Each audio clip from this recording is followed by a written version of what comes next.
Kuwait റംദാന്റെ മധുര പുണ്യദിനങ്ങളിലേക്ക് നീങ്ങുമ്പോൾ ഇരട്ടി മധുരം എന്ന പോലെ വിജയത്തിന്റെയും സ്വാതന്ത്ര്യത്തിന്റെയും ആഘോഷങ്ങൾക്ക് കൂടി തയ്യാറാവുകയാണ്.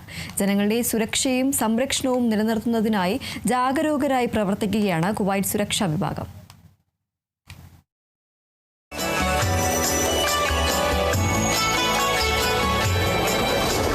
റമദാന്റെ വരവോടെ തയ്യാറെടുപ്പുകൾ ആത്മീയ വശങ്ങളിൽ മാത്രം ഒതുങ്ങുന്നില്ല, മറിച്ച് ജനങ്ങളുടെ ദൈനംദിന ജീവിതത്തിന്റെ എല്ലാ സുരക്ഷയും വർദ്ധിപ്പിക്കുന്നതിനായി സന്നദ്ധമായി നിൽക്കുകയാണ് കുവൈറ്റ് സുരക്ഷാ വിഭാഗം.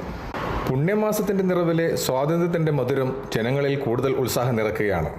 മുൻകാല അനുഭവങ്ങളെ അടിസ്ഥാനമാക്കി വ്യത്യസ്തമായി കൂടുതൽ സുരക്ഷിതമായ സംവിധാനങ്ങളാണ് ആഭ്യന്തര മന്ത്രാലയം നടപ്പിലാക്കുന്നത്. ജനങ്ങളുടെ പൊതു പെരുമാറ്റ രീതിയിൽ എന്തെങ്കിലും നടപടികൾ സ്വീകരിക്കുന്നതിന് മുമ്പ് അവരിൽ ഒരു അവബോധം നൽകുന്നതിൽ സന്നദ്ധരാണ് സുരക്ഷാ വിഭാഗം. റമദാനിനായി ഒരു പ്രത്യേക പദ്ധതി പ്രകാരമാണ് ആഭ്യന്തര മന്ത്രാലയം പ്രവർത്തിക്കുന്നത്.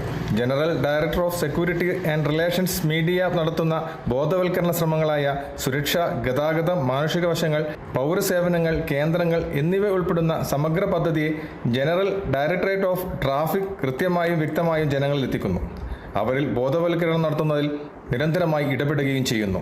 ട്രാഫിക് നിയമങ്ങളെക്കുറിച്ചും അവ പാലിക്കേണ്ടതിനെക്കുറിച്ചും തെറ്റായ നടപടികളോ നിയമലംഘനങ്ങളോ ഉണ്ടാകുന്ന നിയമവശങ്ങളെക്കുറിച്ചും പൊതുസ്ഥലങ്ങളിലും ആഘോഷങ്ങളിലും ഉണ്ടാകേണ്ട സാമൂഹിക മര്യാദകളെക്കുറിച്ചും വ്യക്തമായും കൃത്യമായും ഉള്ള ബോധവൽക്കരണം ട്രാഫിക് ഉദ്യോഗസ്ഥന്മാർ നൽകി വരുന്നു. കുവൈത്തിൽ നിന്നും കേരള വിഷന് വേണ്ടി IV സുനേഷ്.